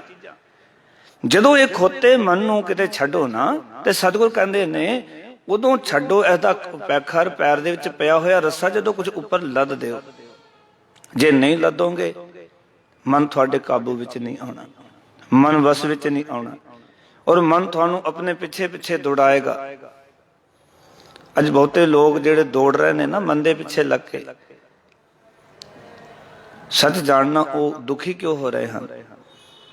ਕਿਉਂਕਿ ਮਨ ਉਹਨਾਂ ਨੂੰ ਦੌੜਾਉਂਦਾ ਹੈ, ਦੌੜਦੇ ਨੇ, ਤੇ ਅੰਤ ਰਿਜ਼ਲਟ ਕੀ ਮਿਲਦਾ ਹੈ ਕਿ ਇਤਨਾ ਕੁਝ ਇਕੱਠਾ ਕਰਨ ਤੋਂ ਬਾਅਦ ਵੀ ਕੁਝ ਵੀ ਨਹੀਂ ਮਿਲਿਆ। ਪਰਿਵਾਰ ਵੀ ਟੁੱਟ ਗਿਆ, ਸੰਬੰਧ ਵੀ ਖਰਾਬ ਹੋ ਗਏ, ਸਮਾਜ ਵਿੱਚ ਮਾਣ ਇੱਜ਼ਤ ਵੀ ਚਲੀ ਗਈ। ਧਨ ਤਾਂ ਇਕੱਠਾ ਕਰ ਲਿਆ, ਪਰ ਇਸ ਧਨ ਦਾ ਕਰਨਾ ਕੀ ਹੈ? ਬਹੁਤਿਆਂ ਦੇ ਨਾਲ ਤਾਂ ਇਸ ਤਰ੍ਹਾਂ ਹੀ ਹੋ ਰਿਹਾ। ਇਸ ਕਰਕੇ ਸਾਹਿਬ ਕਹਿੰਦੇ ਨੇ ਇਹ ਜਿਹੜਾ ਮਨ ਹੈ ਨਾ ਭਾਈ ਗੁਰਸਿੱਖੋ, ਇਹ ਟਿਕ ਕੇ ਨਹੀਂ ਰਹਿੰਦਾ, ਇਹ ਹਮੇਸ਼ਾ ਦੌੜਦਾ ਰਹਿੰਦਾ ਹੈ। ਅਗਲੇ ਵਚਨ ਕੀਤੇ ਮਹਾਰਾਜ ਨੇ, ਕਠਨ ਕਰੋਧ ਘਟ ਹੀ ਕੇ ਭੀਤਰ, ਜੇ ਸੁਧ ਸਭ ਵਿਸਰਾਈ। ਮਨੁੱਖ ਦੇ ਅੰਦਰ ਜੋ ਸੂਝ ਹੈ, ਅਕਲ ਹੈ, ਸੋਝੀ ਹੈ, ਇਹ ਕੀ ਕਰਦਾ ਹੈ? ਇਹ ਹਰ ਇੱਕ ਦੇ ਹਿਰਦੇ ਦੇ ਵਿੱਚ ਕਠਨ ਕਰੋਧ, ਕ੍ਰੋਧ ਕਹਿੰਦੇ ਨੇ ਗੁੱਸੇ ਨੂੰ, ਘਟ ਹੀ ਕੇ ਭੀਤਰ ਸਾਡੇ ਹਿਰਦੇ ਵਿੱਚ ਕ੍ਰੋਧ ਹੈ, ਜਿਸ ਨੂੰ ਵਸ ਵਿੱਚ ਕਰਨਾ ਕਠਨ ਦਾ ਅਰਥ ਔਖਾ ਹੈ, ਵਿਖਮ ਹੈ। ਕ੍ਰੋਧ ਨੂੰ ਵਸ ਵਿੱਚ ਕਰਨਾ ਬੜਾ ਮੁਸ਼ਕਿਲ ਹੈ। ਕ੍ਰੋਧ ਆਉਂਦਾ ਕੁਝ ਸਮੇਂ ਲਈ ਹੈ, ਪਰ ਸਾਡੀ ਕਈ ਵਾਰੀ ਬਰਬਾਦੀ ਕਰ ਜਾਂਦਾ ਹੈ। ਕਿਉਂਕਿ ਹੈ ਕ੍ਰੋਧੰ ਕਦਾਂਚ ਕਰੁਣਾ ਨਾ ਉਪਰਜਤੇ। ਸੰਸਕ੍ਰਿਤੀ ਵਿੱਚ ਜਦੋਂ ਅਸੀਂ ਪੜ੍ਹਦੇ ਹਾਂ ਨਾ ਇਸ ਦੀ ਵਿਆਖਿਆ, ਤਾਂ ਸਤਿਗੁਰੂ ਕਹਿੰਦੇ ਨੇ, ਹੇ ਕ੍ਰੋਧ ਤੂੰ ਇਹੋ ਜਿਹਾ, ਤੇਰੇ ਅੰਦਰ ਕਦੀ ਦਇਆ ਪੈਦਾ ਨਹੀਂ ਹੁੰਦੀ। ਕ੍ਰੋਧ ਵਿੱਚ ਆ ਕੇ ਮਨੁੱਖ ਮਾਂ ਦਾ ਕਤਲ ਕਰ ਦਿੰਦਾ ਹੈ, ਪਿਓ ਦਾ ਕਤਲ ਕਰ ਦਿੰਦਾ ਹੈ, ਪਤਨੀ ਦਾ ਕਤਲ ਕਰ ਦਿੰਦਾ ਹੈ, ਪਤੀ ਦਾ ਕਤਲ ਪਤਨੀ ਕਰ ਦਿੰਦੀ ਹੈ, ਭਰਾਵਾਂ ਦਾ ਕਤਲ ਕਰ ਦਿੰਦਾ ਹੈ, ਬਾਅਦ ਦੇ ਵਿੱਚ ਸਿਰ ਫੜ ਕੇ ਪਛਤਾਉਂਦਾ ਹੈ। ਕ੍ਰੋਧ ਆਉਣ ਦਾ ਕੁਝ ਛਿਨ ਮਾਤਰ ਸਮੇਂ ਲਈ ਹੈ, ਪਰ ਕਈ ਵਾਰੀ ਐਸੇ ਕੰਮ ਕਰ ਜਾਂਦਾ ਪਿਆਰ ਵਾਲਿਓ ਕਿ ਇਹ ਬਾਅਦ ਦੇ ਵਿੱਚ ਪੂਰੀ ਜ਼ਿੰਦਗੀ ਪਛਤਾਵੇ ਵਿੱਚ। ਉਹਨੇ ਕੱਲ ਪਰਸੋਂ ਅਚਨਚੇਤ ਮੇਰੇ ਅੱਗੇ ਇੱਕ ਵੀਡੀਓ ਆ ਗਈ, ਕੋਈ ਸਬਨਮ ਨਾਮ ਦੀ ਕਿਸੇ ਨੇ 7-8 ਕਤਲ ਕੀਤੇ ਸਨ ਤੇ ਉਹਨੂੰ ਫਾਂਸੀ ਲੱਗਣੀ, ਇਸ ਤਰ੍ਹਾਂ ਦਾ ਜ਼ਿਕਰ ਮੈਂ ਉਸਦੇ ਵਿੱਚ ਸੁਣ ਰਿਹਾ ਸੀ। ਤੇ ਜਦੋਂ ਉਸਦੇ ਬਾਰੇ ਮੈਂ ਸੁਣਿਆ ਵੀ ਜਿਹੜੀ ਸਬਨਮ ਸੀ ਉਸਦਾ ਕਿਸੇ ਦੇ ਨਾਲ ਪਿਆਰ ਸੀ, ਔਰ ਪਿਆਰ ਦੇ ਵਿੱਚ ਆ ਕੇ, ਕਿਉਂਕਿ ਉਹ ਗਰੀਬ ਬੱਚਾ ਸੀ ਤੇ ਸਬਨਮ ਇੱਕ ਅਮੀਰ ਘਰ ਦੀ ਧੀ ਸੀ, ਮੁਸਲਮਾਨਾਂ ਦੀ ਲੜਕੀ ਸੀ, ਤੇ ਇਸ ਨੇ ਆਪਣੇ ਪੂਰੇ ਪਰਿਵਾਰ ਨੂੰ ਪਹਿਲਾਂ ਰਾਤ ਨੂੰ ਦੁੱਧ ਦੇ ਅੰਦਰ ਨਸ਼ਾ ਦੇ ਦਿੱਤਾ, ਫਿਰ ਰਾਤ ਨੂੰ ਤੇਜ਼ ਧਾਰ ਕੁਹਾੜੀ ਦੇ ਨਾਲ ਸਾਰੇ ਪਰਿਵਾਰ ਨੂੰ ਵੱਢ ਦਿੱਤਾ। ਔਰ ਤੁਸੀਂ ਵੇਖੋ ਕਿ ਇਹਦਾ ਭਤੀਜਾ ਸੀ ਇੱਕ, ਇਹਦੇ ਭਰਾ ਦਾ ਪੁੱਤਰ 9 ਮਹੀਨੇ ਦਾ, ਇਸ ਨੇ ਆਪਣੇ ਵੱਲੋਂ ਉਸ ਨੂੰ ਵੀ ਕੁਹਾੜੀ ਮਾਰੀ, ਪਰ ਉਹ ਬਚ ਗਿਆ। ਜਿਹੜਾ ਇਸ ਦੇ ਨਾਲ ਦਾ ਸਾਥੀ ਸੀ ਉਹ ਵੱਢ ਕੇ ਚਲਾ ਗਿਆ, ਤੇ ਇਹ ਉੱਪਰ ਚੜ ਕੇ ਰੋਲਾ ਪਾਉਣ ਲੱਗੀ। ਰੋਲਾ ਪਾਉਣ ਵਾਲੀ ਸੀ, ਉਹਨਾਂ ਚਿਰ 'ਚ ਉਹ ਬੱਚਾ ਰੋਣ ਲੱਗ ਪਿਆ। ਉਸਨੇ ਫਿਰ ਫੋਨ ਮਾਰਿਆ ਵੀ ਇਹ ਬੱਚਾ ਤਾਂ ਜਿੰਦਾ ਹੈ। ਉਹ ਕਹਿੰਦਾ ਮੈਂ ਨਹੀਂ ਆਉਣਾ ਹੁਣ ਉਹਨੂੰ ਪਛਤਾਵਾ ਜਾਵੇ। ਉਸ ਵੇਲੇ ਤਾਂ ਕ੍ਰੋਧ ਸੀ, ਗੁੱਸਾ ਸੀ, ਉਹਨੂੰ ਵੀ ਗੁੱਸਾ ਚੜਿਆ ਹੋਇਆ ਸੀ ਵੀ ਇਹ ਪਰਿਵਾਰ ਮੰਨਦੇ ਨਹੀਂ। 7 ਪ੍ਰਾਣੀਆਂ ਦਾ ਕਤਲ ਆਪਣੇ ਭਰਾਵਾਂ ਦਾ, ਮਾਂ ਦਾ, ਆਪਣੇ ਪਿਓ ਦਾ ਉਸ ਬੱਚੀ ਨੇ ਕੀਤਾ, ਲੜਕੀ ਨੇ। ਹੁਣ ਗੁਹਾਰ ਪਾ ਰਹੀ ਹੈ ਰਾਸ਼ਟਰਪਤੀ ਨੂੰ ਵੀ ਮੈਨੂੰ ਹੁਣ ਤੁਸੀਂ ਬਚਾ ਲਓ। ਕ੍ਰੋਧ ਕੁਝ ਸਮਾਂ ਲਈ ਆਇਆ ਨਾ, ਗੁੱਸਾ ਆਇਆ ਕੁਝ ਸਮਾਂ ਲਈ। ਔਰ ਦੇਖੋ ਕਮਾਲ ਦੀ ਗੱਲ ਕਿ ਉਹ 9 ਮਹੀਨਿਆਂ ਦਾ ਬੱਚਾ ਕੋਈ ਦੱਸ ਨਹੀਂ ਸਕਦਾ ਸੀ, ਪਰ ਜਦੋਂ ਉਹ ਰੋਇਆ ਇੱਕ ਵਾਰੀ ਆਪਣੇ ਵੱਲੋਂ ਮਾਰ ਕੇ ਚਲੇ ਗਈ, ਮੁੜ ਕੇ ਆ ਕੇ ਉਸਨੂੰ ਗਲਾ ਘੁੱਟ ਕੇ ਮਾਰ ਦਿੱਤਾ। ਪਰ ਗੁੱਸਾ ਸੀ ਨਾ ਵਿੱਚ ਵੀ ਇਹ ਮੇਰਾ ਆਖਿਆ ਨਹੀਂ ਮੰਨਦਾ ਪਰਿਵਾਰ, ਉਹਨਾਂ ਦੇ ਪ੍ਰਤੀ ਗੁੱਸਾ ਸੀ। ਗੁੱਸਾ ਆਉਂਦਾ ਪਿਆਰਿਓ ਕੁਝ ਸਮਾਂ ਲਈਏ, ਪਰ ਗੁਰੂ ਤੇਗ ਬਹਾਦਰ ਮਹਾਰਾਜ ਸਾਨੂੰ ਸਮਝਾਉਣਾ ਚਾਹੁੰਦੇ ਨੇ, ਕਠਨ ਕ੍ਰੋਧ ਘਟ ਹੀ ਕੇ ਭੀਤਰ। ਇਹ ਗੁੱਸਾ ਸਾਡੇ ਹਿਰਦੇ ਵਿੱਚ ਹੈ, ਪਰ ਇਸ ਨੂੰ ਬਸ ਕਰਨਾ ਬੜਾ ਔਖਾ ਹੈ, ਕਠਨ ਹੈ। ਗੁੱਸੇ ਵਿੱਚ ਬੰਦਾ ਨਹੀਂ ਵੇਖਦਾ ਔਰ ਬਾਅਦ ਦੇ ਵਿੱਚ ਪਛਤਾਵਾ ਕਰਦਾ ਹੈ। ਇਸ ਕਰਕੇ ਗੁਰਬਾਣੀ ਕਹਿੰਦੀ ਜਦੋਂ ਗੁੱਸਾ ਆਵੇ ਨਾ ਤੇ ਥੋੜੀ ਵਿਚਾਰ ਕਰ ਲਿਆ ਕਰ। ਕਿਹੜੀ ਵਿਚਾਰ? ਫਰੀਦਾ ਬੁਰੇ ਦਾ ਭਲਾ ਕਰ, ਗੁੱਸਾ ਬੋਲੋ ਗੁੱਸਾ ਮਨ ਨਾ ਹੰਡਾਏ, ਦੇਹੀ ਰੋਗ ਨਾ ਲੱਗਈ ਪੱਲੇ, ਸਭ ਕੁਝ ਪਾਏ। ਫਰੀਦਾ ਬੁਰੇ ਦਾ ਭਲਾ ਕਰ, ਕਿਉਂਕਿ ਜਿਹੜਾ ਬੁਰਾ ਕਰਦਾ ਉਹਦੇ ਤੇ ਗੁੱਸਾ ਆਉਂਦਾ ਹੈ, ਤੂੰ ਭਲਾ ਕਰਨਾ ਸ਼ੁਰੂ ਕਰ ਦੇ। 2 ਕੰਮ ਹੋਣਗੇ, ਗਲਤ ਕਰਨ ਤੋਂ ਬਚ ਜਾਏਗਾ, ਤੇਰਾ ਸਰੀਰ ਵੀ ਬਚ ਜਾਏਗਾ। ਬੜੀ ਵੱਡੀ ਫਿਲਾਸਫੀ ਇਸ 2 ਪੰਕਤੀਆਂ ਦੇ ਅੰਦਰ। ਫਰੀਦਾ ਬੁਰੇ ਦਾ ਭਲਾ ਕਰ, ਬੁਰੇ ਦੇ ਉੱਤੇ ਭਾਵੇਂ ਕੋਈ ਵੀ ਹੋਵੇ। ਇੱਕ ਗੱਲ ਹੋਰ ਯਾਦ ਰੱਖਣਾ, 2 ਅੱਖਰ ਬੜੇ ਨੇੜਲੇ ਨੇ ਗੁਰਬਾਣੀ ਵਿੱਚ, ਕਾਮ ਤੇ ਕ੍ਰੋਧ। ਕਈ ਵਾਰੀ ਬਾਣੀ 'ਚ ਇਕੱਠੇ ਆਣਗੇ। ਜਦੋਂ ਕੋਈ ਕਾਮ ਵਾਸਨਾ ਵਿੱਚ ਰੁਕਾਵਟ ਬਣਦਾ ਹੈ, ਉਸ ਮਨੁੱਖ ਦੇ ਉੱਤੇ ਮਨੁੱਖ ਨੂੰ ਗੁੱਸਾ ਆਉਂਦਾ ਹੈ, ਕ੍ਰੋਧ ਆਉਂਦਾ ਹੈ। ਹਮੇਸ਼ਾ ਯਾਦ ਰੱਖਣਾ, ਉਹ ਭੈਣ ਹੋ ਸਕਦੀ ਹੈ, ਮਾਂ ਹੋ ਸਕਦੀ ਹੈ, ਭਰਾ ਹੋ ਸਕਦਾ ਹੈ, ਬਾਪ ਹੋ ਸਕਦਾ ਹੈ। ਜਦੋਂ ਸਾਡੀ ਵਾਸਨਾ ਦੇ ਵਿੱਚ ਕੋਈ ਰੁਕਾਵਟ ਬਣਦਾ, ਕੋਈ ਮਿੱਤਰ ਹੋ ਸਕਦਾ ਹੈ, ਪਤਨੀ ਹੋ ਸਕਦੀ ਹੈ, ਉਸ ਦੇ ਉੱਤੇ ਗੁੱਸਾ ਆਉਂਦਾ ਹੈ। ਕਾਮ ਕਰਕੇ ਜੋ ਕਾਮ ਦੇ ਰਸਤੇ 'ਚ ਰੁਕਾਵਟ ਬਣੇ ਉਹਦੇ ਉੱਤੇ ਗੁੱਸਾ ਆਉਂਦਾ ਹੈ। ਗੁੱਸਾ ਆਉਂਦਾ ਕੁਝ ਸਮਾਂ ਵਾਸਤੇ ਹੈ, ਪਰ ਸਾਡੇ ਘਰਾਂ ਨੂੰ ਬਰਬਾਦ ਕਰ ਜਾਂਦਾ ਹੈ। ਗੁਰੂ ਤੇਗ ਬਹਾਦਰ ਮਹਾਰਾਜ ਕਹਿੰਦੇ ਵੀ ਇਸ ਗੁੱਸੇ ਨੂੰ ਕੰਟਰੋਲ ਕਰਨਾ ਹੈ ਤਾਂ ਬੜਾ ਔਖਾ, ਕਠਿਨ ਕੰਮ ਹੈ, ਸੌਖਾ ਨਹੀਂ ਹੈ, ਦੁਰਲਭ ਕੰਮ ਹੈ। ਪਰ ਯਾਦ ਰੱਖੋ, ਗੁੱਸਾ ਆਇਆ ਹੈ ਤੇ ਗੁੱਸੇ ਨੂੰ ਇਸ ਤਰ੍ਹਾਂ ਟਾਲਿਆ ਜਾ ਸਕਦਾ ਹੈ ਵੀ ਗੁਰੂ ਸਾਹਿਬ ਦਾ ਮੈਂ ਸਿੱਖ ਹਾਂ ਤੇ ਮੈਨੂੰ ਤੇ ਇਹ ਸਮਝਾਇਆ ਕਿ ਤੂੰ ਬੁਰੇ ਮਨੁੱਖ ਦਾ ਵੀ ਭਲਾ ਕਰ, ਵੀ ਇਹਨਾਂ ਨੇ ਮੇਰੇ ਵਾਸਤੇ ਇਹ ਕੀਤਾ ਪਰ ਮੈਂ ਇਸ ਤਰ੍ਹਾਂ ਨਹੀਂ ਕਰਨਾ। ਇੱਕ ਤਰੀਕਾ ਹੈ ਬਸ, ਵੀ ਇਹ ਸਮਝ ਕੇ ਤੁਸੀਂ ਆਪਣੇ ਆਪ ਦੇ ਗੁੱਸੇ ਨੂੰ ਸ਼ਾਂਤ ਕਰ ਸਕਦੇ ਹੋ ਕਿ ਜਦੋਂ ਆਪਣੇ ਜੀਵਨ ਦੇ ਵਿੱਚ ਇਸ ਨੂੰ ਇਹ ਗੱਲ ਕੇ ਆਪਣੇ ਮਨ ਹੀ ਮਨ ਇਹ ਖਿਆਲਾਂ ਦੇ ਵਿੱਚ ਇਹਨਾਂ ਨੇ ਮੇਰਾ ਮਾੜਾ ਕੀਤਾ ਹੈ ਪਰ ਮੈਂ ਕਿਉਂ ਮਾੜਾ ਕਰਾਂ, ਜਾਂ ਕੁਝ ਸਮਾਂ ਲਈ ਉਸ ਗੁੱਸੇ ਨੂੰ ਆਸੇ ਪਾਸੇ ਕਰਨ ਵਾਸਤੇ ਉਸ ਕੰਮ ਦੇ ਵਿੱਚ ਟਾਲ ਮਟੋਲ ਕਰ ਲਓ। ਵੈਸੇ ਬੰਦਾ ਗੁੱਸੇ ਵਿੱਚ ਟਾਲ ਮਟੋਲ ਨਹੀਂ ਕਰਦਾ, ਚੰਗੇ ਕੰਮ ਵਾਸਤੇ ਜ਼ਰੂਰ ਕਰਦਾ ਹੈ। ਇਹਨੂੰ ਕਹੋ ਅੰਮ੍ਰਿਤ ਛਕ ਲਓ, ਕਹਿੰਦਾ ਅਗਲੇ ਸਾਲ ਦੇਖਾਂਗੇ, ਟਾਲ ਮਟੋਲ ਕਰਦਾ ਨਾ। ਇਹਨੂੰ ਕਹੋ ਬਾਣੀ ਪੜਿਆ ਕਰ, ਅਗਲੇ ਸਾਲ ਵੇਖ ਲਾਂਗੇ, ਇਹ ਨਹੀਂ ਪਤਾ ਅਗਲਾ ਸਾਲ ਆਉਣਾ ਵੀ ਕਿ ਨਹੀਂ ਆਉਣਾ, ਤੇ ਤੂੰ ਐਵੇਂ ਟਾਲ ਮਟੋਲ ਕਰੀ ਜਾਂਦਾ।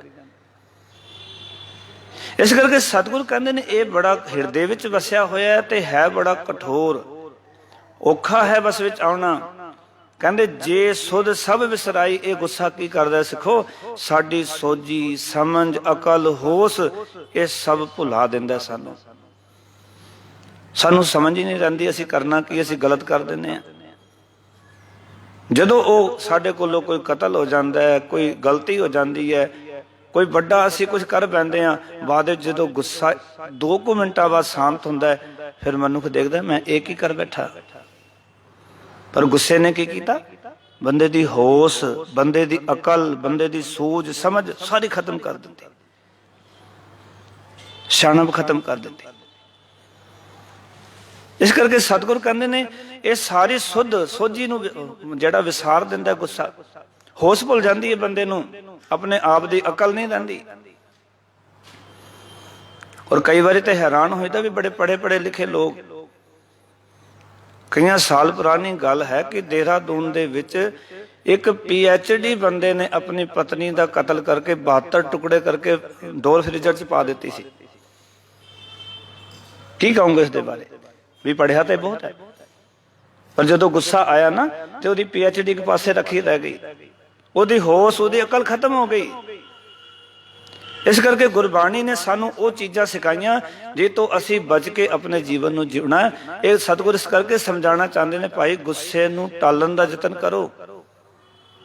ਹੈ ਬੜਾ ਔਖਾ ਇਸ ਨੂੰ ਪਾਸੇ ਕਰਨਾ, ਵਸ ਵਿੱਚ ਕਰਨਾ ਕੋਈ ਸੌਖਾ ਕੰਮ ਨਹੀਂ ਹੈ। ਕਿਉਂਕਿ ਜਦੋਂ ਗੁੱਸਾ ਆਉਂਦਾ ਬੰਦੇ ਦੀ ਹੋਸ਼, ਸੁੱਧ ਬੁੱਧ ਸਭ ਕੁਝ ਭੁਲਾ ਦਿੰਦਾ ਹੈ। ਮੈਂ ਕੀ ਹਾਂ ਪਤਾ ਨਹੀਂ ਰਹਿੰਦਾ ਬੰਦੇ ਨੂੰ। ਅੱਗੇ ਕੀ ਹੁੰਦਾ ਹੈ? ਫਿਰ ਕਹਿੰਦੇ ਰਤਨ ਗਿਆਨ ਸਭ ਕੋ ਹਿਰ ਲੀਨਾ। ਬੰਦੇ ਦੇ ਅੰਦਰ ਜੋ ਕੀਮਤੀ ਰਤਨ ਵਰਗਾ ਗਿਆਨ ਹੈ, ਇਹ ਗੁੱਸਾ ਉਹਨੂੰ ਸਭ ਨੂੰ ਖੋ ਲੈਂਦਾ ਹੈ। ਸਾਡੇ ਕੋਲ ਗਿਆਨ ਹੈਗਾ, ਬੜਾ ਕੀਮਤੀ ਗਿਆਨ ਹੈ। ਅਸੀਂ ਦੁਨੀਆ ਨੂੰ ਕਿਤਨਾ ਦੇਖੋ ਸਮਝਾਉਂਦੇ ਹਾਂ। ਬੜੇ ਬੜੇ ਸਿਆਣੇ ਲੋਕ ਇਸ ਗੁੱਸੇ ਦੇ ਵਸ ਵਿੱਚ ਆ ਜਾਂਦੇ ਹਨ, ਕਿਉਂਕਿ ਇਹ ਗੁੱਸਾ ਕੀ ਕਰਦਾ ਹੈ? ਸਾਡੇ ਕੀਮਤੀ ਗਿਆਨ ਨੂੰ ਇਹ ਹਿਰ ਲੈਂਦਾ ਹੈ, ਖੋ ਲੈਂਦਾ ਹੈ। ਕੋਈ ਡਾਊਟ ਨਹੀਂ। ਮਹਾਰਾਜ ਕਹਿੰਦੇ ਨੇ ਮਤ ਵਿੱਚ ਰਤਨ ਜਵਾਹਰ ਮਾਣਿਕ ਇਤਨਾ ਕੁਛ ਹੈ ਸਾਡੇ ਅੰਦਰ। ਸਾਡੀ ਮਤ ਦੇ ਵਿੱਚ ਬੜੀ ਕੀਮਤੀ ਹੈ ਸਾਡੀ ਮਤ। ਇਹ ਸੰਸਾਰ ਇਸ ਮਤ ਕਰਕੇ ਪ੍ਰਮਾਤਮਾ ਚਲਾ ਰਿਹਾ, ਕਿਉਂਕਿ ਬੜੀ ਕੀਮਤੀ ਮਤ ਦਿੱਤੀ ਹੈ ਬੰਦੇ ਨੂੰ। ਗਿਆਨ ਰੂਪੀ ਰਤਨ ਨੇ ਮਨੁੱਖ ਦੇ ਕੋਲ ਕੱਢੀ ਕੱਢੀਆਂ ਖੋਜਾਂ ਕਰ ਦਿੱਤਾ ਮਨੁੱਖ ਨੇ। ਭਾਵੇਂ ਉਹ ਸੰਸਾਰ ਦੀ ਖੋਜ ਹੋਵੇ, ਭਾਵੇਂ ਉਹ ਧਰਮ ਦੀ ਖੋਜ ਹੋਵੇ, ਇਹ ਸਭ ਮਤ ਕਰਕੇ ਹੀ ਪ੍ਰਗਟ ਹੋਇਆ ਨਾ। ਪਰ ਸਾਹਿਬ ਸੱਚੇ ਪਾਤਸ਼ਾਹ ਕਹਿੰਦੇ ਜਦੋਂ ਕ੍ਰੋਧ ਆਉਂਦਾ ਨਾ ਤੇ ਰਤਨ ਗਿਆਨ ਸਭ ਕੋ ਹਿਰ ਲੀਨਾ, ਤਾਸਿਓ ਕਛੂ ਨਾ ਵਸਾਈ। ਉਸ ਵੇਲੇ ਕੋਈ ਵਸ ਨਹੀਂ ਰਹਿੰਦਾ। ਫਿਰ ਮਹਾਰਾਜ ਕੀ ਕਹਿੰਦੇ ਕਿ ਜੋਗੀ ਜਤਨ ਕਰਤ ਸਭ ਹਾਰੇ, ਗੁਣੀ ਰਹੇ ਗੁਣ ਗਾਈ। ਦੂਜੇ ਪਾਸੇ ਦੇਖੀਏ ਜੀਵਨ ਵਿੱਚ ਕਿ ਇਸ ਮਨ ਨੂੰ ਵਸ ਕਰਨ ਵਾਸਤੇ, ਕਿਉਂਕਿ ਕ੍ਰੋਧ ਉਪਜਿਆ, ਮਨ ਕਾਬੂ ਵਿੱਚ ਨਹੀਂ ਰਿਹਾ, ਮਨ ਵਸ ਵਿੱਚ ਨਹੀਂ ਰਿਹਾ। ਇਸ ਮਨ ਨੂੰ ਵਸ ਕਰਨ ਵਾਸਤੇ ਇਸ ਕਰਕੇ ਕੋਈ ਜੋਗੀ ਬਣ ਕੇ ਬੈਠ ਗਿਆ, ਕੋਈ ਗੁਣੀ ਬਣ ਕੇ ਬੈਠ ਗਿਆ, ਵਿਦਵਾਨ ਬਣ ਗਿਆ ਕੋਈ। ਕਿਸ ਵਾਸਤੇ? ਕਿ ਇਹ ਮਨ ਵਸ ਵਿੱਚ ਆ ਜਾਏ, ਮਨ ਕਾਬੂ ਵਿੱਚ ਆ ਜਾਏ। ਲੋਕਾਂ ਨੇ ਘਰ-ਬਾਰ ਛੱਡ ਦਿੱਤੇ ਵੀ ਜੰਗਲਾਂ ਵਿੱਚ ਚਲੇ ਜਾਵਾਂਗੇ, ਮਨ ਵਸ ਵਿੱਚ ਆ ਜਾਵੇਗਾ। ਪਰ ਮੈਨੂੰ ਕਬੀਰ ਸਾਹਿਬ ਦੇ ਬਚਨ ਬੜੇ ਭਾਵਪੂਰਤ ਲੱਗਦੇ ਨੇ ਜਦੋਂ ਉਹ ਆਪਣੇ ਬਚਨਾਂ ਵਿੱਚ ਸਮਝਾਉਂਦੇ ਨੇ। ਕਹਿੰਦੇ ਗ੍ਰਹਿ ਤਜ ਵਨਖੰਡ ਜਾਈਏ, ਚੁਨ ਖਾਈਏ ਕੰਧਾ, ਅਜਹੂ ਵਿਕਾਰ ਨਾ ਛੋਡੀ ਪਾਪੀ ਮਨ ਮੰਦਾ।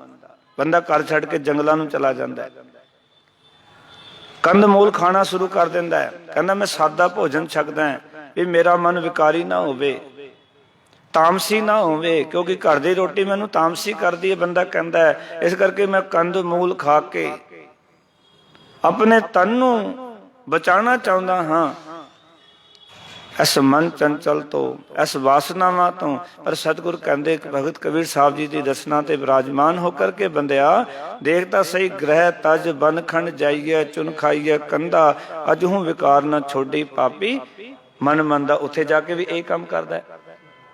ਘਰ ਛੱਡ ਦਿੱਤਾ ਪਰ ਵਿਕਾਰਤਾ ਨਹੀਂ ਛੱਡੇ। ਘਰ ਛੱਡ ਦਿੱਤਾ ਫਿਰ ਕੀ ਹੋਇਆ?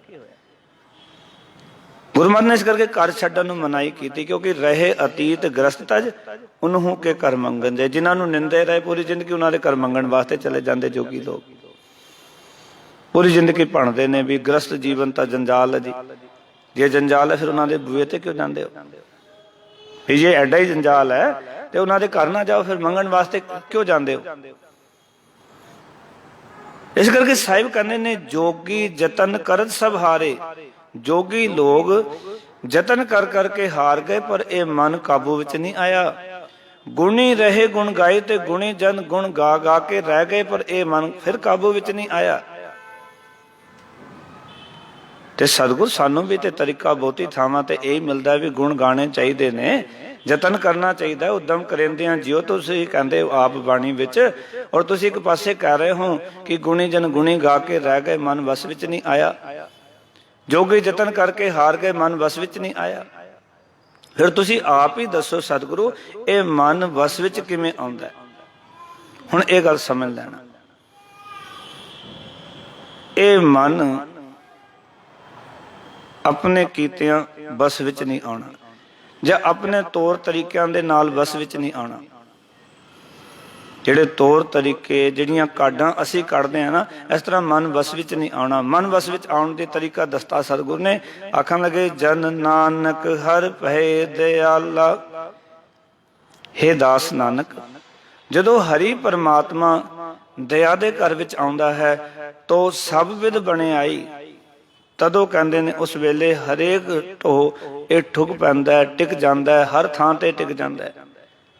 ਜਦੋਂ ਅਕਾਲ ਪੁਰਖ ਵਾਹਿਗੁਰੂ ਕਿਰਪਾ ਕਰਦਾ, ਇਸ ਨੂੰ ਸਤਿਗੁਰ ਨੇ ਏਦਾਂ ਵੀ ਕਿਹਾ ਸੌਖੇ ਲਫ਼ਜ਼ਾਂ 'ਚ, ਕਹਿੰਦੇ ਮਨ ਵਸ ਆਵੈ ਨਾਨਕਾ ਜੇ ਪੂਰਨ ਕਿਰਪਾ ਹੋਏ। ਮਨ ਵਸ ਵਿੱਚ ਆ ਸਕਦਾ ਜੇ ਵਾਹਿਗੁਰੂ ਦੀ ਪੂਰਨ ਕਿਰਪਾ ਹੋਵੇ, ਉਸ ਤੋਂ ਬਿਨਾਂ ਨਹੀਂ। ਦੇਖੋ ਕਈ ਵਾਰੀ ਅਸੀਂ ਕੁਝ ਕਰਕੇ ਨਾ ਕਹਿੰਦੇ ਸਾਡਾ ਮਨ ਕਾਬੂ 'ਚ ਆ ਜਾਏ। ਮਤਲਬ ਕਹਿੰਦੇ ਜੋਗੀਆਂ ਦਾ ਨਹੀਂ ਆਇਆ, ਤੇ ਜਿਹੜੇ ਗੁਣੀ ਜਨ ਗੁਣ ਗਾ ਗਾ ਕੇ ਰਹਿ ਕੇ ਉਹਨਾਂ ਦੇ ਵਸ ਵਿੱਚ ਨਹੀਂ ਆਇਆ, ਤਾਂ ਥੋੜੇ ਬਹੁਤ ਯਤਨਾਂ ਸਦਕੇ ਇਹ ਕਿਵੇਂ ਵਸ ਵਿੱਚ ਆਏਗਾ। ਹਾਂ, ਜੇ ਤੂੰ ਅਕਾਲ ਪੁਰਖ ਵਾਹਿਗੁਰੂ ਦੀ ਦਇਆ ਦਾ ਪਾਤਰ ਬਣ ਜਾਏ, ਅਕਾਲ ਪੁਰਖ ਵਾਹਿਗੁਰੂ ਤੇਰੇ ਤੇ ਮਿਹਰ ਕਰ ਦੇਵੇ, ਦਇਆ ਕਰ ਦੇਵੇ, ਉਹਦੀ ਪੂਰਨ ਕਿਰਪਾ ਹੋ ਜਾਏ, ਤਾਂ ਫਿਰ ਇਹ ਮਨ ਵਸ ਵਿੱਚ ਆ ਜਾਂਦਾ ਹੈ।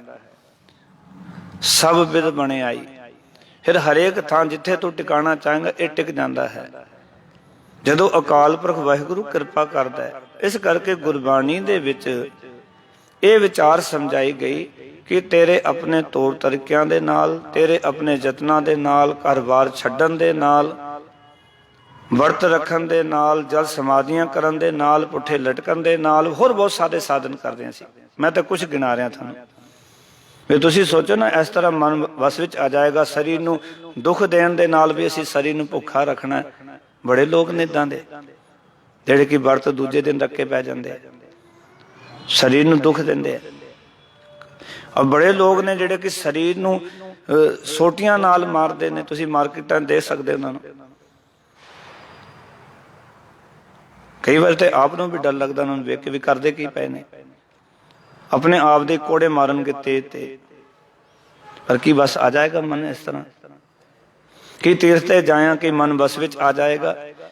ਇਸ ਕਰਕੇ ਧੰਨ ਗੁਰੂ ਤੇਗ ਬਹਾਦਰ ਮਹਾਰਾਜ ਇੱਥੇ ਸਮਝਾਉਣਾ ਚਾਹੁੰਦੇ ਨੇ ਕਿ ਹੇ ਦਾਸ ਨਾਨਕ, ਜਦੋਂ ਪ੍ਰਭੂ ਜੀ ਦਇਆਵਾਨ ਹੁੰਦੇ ਹਨ ਤਾਂ ਇਸ ਮਨ ਨੂੰ ਕਾਬੂ ਵਿੱਚ ਰੱਖਣ ਦੇ ਸਾਰੇ ਢੋਹ ਢੁੱਕ ਪੈਂਦੇ ਹਨ, ਭਾਵ ਕਿ ਸਾਰੇ ਹਿੱਲੇ ਵਸੀਲੇ ਬਣ ਜਾਂਦੇ ਹਨ ਔਰ ਇਹ ਮਨ ਵਸ ਵਿੱਚ ਆ ਜਾਂਦਾ ਜਦੋਂ ਅਕਾਲ ਪੁਰਖ ਵਾਹਿਗੁਰੂ ਕਿਰਪਾ ਕਰਦਾ। ਇਸ ਕਰਕੇ ਆਪਣੇ ਤੌਰ ਤਰੀਕੇ ਛੱਡ ਕੇ, ਆਪਣੀ ਸਿਆਣਪ ਛੱਡ ਕੇ ਔਰ ਗੁਰੂ ਦੇ ਚਰਨ ਫੜ ਲਈਏ। ਪਕੜੋ ਚਰਨ ਗੋਬਿੰਦ ਕੇ, ਗੁਰੂ ਦੇ ਚਰਨ ਫੜ ਲਈਏ, ਸਤਿਗੁਰ ਦੇ ਚਰਨਾਂ ਨਾਲ ਜੁੜ ਕੇ ਅਰਦਾਸ ਕਰੀਏ, ਸੱਚੇ ਪਾਤਸ਼ਾਹ ਅਸੀਂ ਬੜੇ ਯਤਨ ਕਰਕੇ ਵੇਖ ਲਏ ਪਰ ਇਹ ਮਨ ਵਸ ਵਿੱਚ ਨਹੀਂ ਆਇਆ। ਤੁਸੀਂ ਆਪ ਹੀ ਕਿਰਪਾ ਕਰੋ, ਤੁਸੀਂ ਆਪ ਹੀ ਦਇਆ ਕਰੋ ਕਿ ਇਹ ਮਨ ਤੁਹਾਡੀ ਦਇਆਲਤਾ ਸਦਕਾ ਵਸ ਵਿੱਚ ਆ ਸਕਦਾ। ਇਸ ਕਰਕੇ ਅਸੀਂ ਹੁਣ ਸਾਰੇ ਹਿੱਲੇ ਵਿਸਲੇ ਛੱਡ ਕੇ ਤੇਰੇ ਦਰ ਤੇ ਆ ਗਏ। ਇਸ ਨੂੰ ਸਤਿਗੁਰ ਏਦਾਂ ਵੀ ਕਹਿੰਦੇ ਨੇ ਕਿ ਤੂੰ ਜਦੋਂ ਗੁਰੂ ਦਰ ਤੇ ਆਵੇਂ ਨਾ ਤੇ ਇਹ ਗੱਲ ਆਖੀ ਕਿ ਸਗਲ ਦੁਆਰ ਕੋ ਛਾੜ ਕੇ ਗਇਓ ਤੁਹਾਰੋ ਦੁਆਰ, ਬਾਹਾਂ ਕਹੇ ਕਿ ਲਾਜਸ ਗੋਬਿੰਦ ਦਾਸ ਤੁਹਾਰ। ਇਸ ਕਰਕੇ ਕਈ ਵਾਰੀ ਅਸੀਂ ਬਹੁਤ ਸਾਰੇ ਇਸ ਤਰ੍ਹਾਂ ਦੇ ਉਦਮ ਉਪਰਾਲੇ ਕਰਦੇ ਹਾਂ। ਸਗੋਂ ਚਾਹੀਦਾ ਇਹ ਹੈ ਕਿ ਗੁਰੂ ਦੀ ਸ਼ਰਨ ਵਿੱਚ ਆਪਣੇ ਆਪ ਨੂੰ ਸਮਰਪਿਤ ਕਰਕੇ ਉਹਦੇ ਹੁਕਮ ਵਿੱਚ ਰਹਿ ਕੇ ਔਰ ਅਕਾਲ ਪੁਰਖ ਵਾਹਿਗੁਰੂ ਦੀ ਦਇਆ ਦੀ ਉਡੀਕ ਕਰੀਏ ਕਿ ਵਾਹਿਗੁਰੂ ਤੁਸੀਂ ਕਦੇ ਮਿਹਰ ਕਰੋਗੇ ਸਾਡੇ ਉੱਤੇ। ਜਦੋਂ ਤੁਹਾਡੀ ਮਿਹਰ ਹੋਵੇਗੀ ਤਾਂ ਇਹ ਮਨ ਕਾਬੂ ਵਿੱਚ ਆ ਜਾਏਗਾ। ਜਿਸ ਦਿਨ ਮਨ ਕਾਬੂ ਵਿੱਚ ਆ ਗਿਆ ਉਸ ਦਿਨ ਇਹ ਜਗਤ ਨੂੰ ਜਿੱਤ ਲਵਾਂਗੇ। ਮਨ ਕਾਬੂ ਵਿੱਚ ਆ ਗਿਆ, ਪਰਮੇਸ਼ਰ ਦੀ ਪ੍ਰਾਪਤੀ ਹੋ ਜਾਏਗੀ। ਫਿਰ ਕਹਿ ਸਕਾਂਗੇ ਕਿ ਇਹ ਲੋਕ ਸੁਖੀ ਹੈ ਪਰ ਲੋਕ ਸਵੇਲੇ ਨਾਨਕ ਹਰਿ ਕੋ ਆਪੇ ਮਿਲੇ। ਜੀ ਸਾਰਿਆਂ ਦਾ ਧੰਨਵਾਦ। ਫਤਿਹ ਦੀ ਸਾਂਝ ਕਰੋ। ਆਖੋ ਜੀ ਵਾਹਿਗੁਰੂ ਜੀ ਕਾ ਖਾਲਸਾ, ਵਾਹਿਗੁਰੂ ਜੀ ਕੀ ਫਤਿਹ।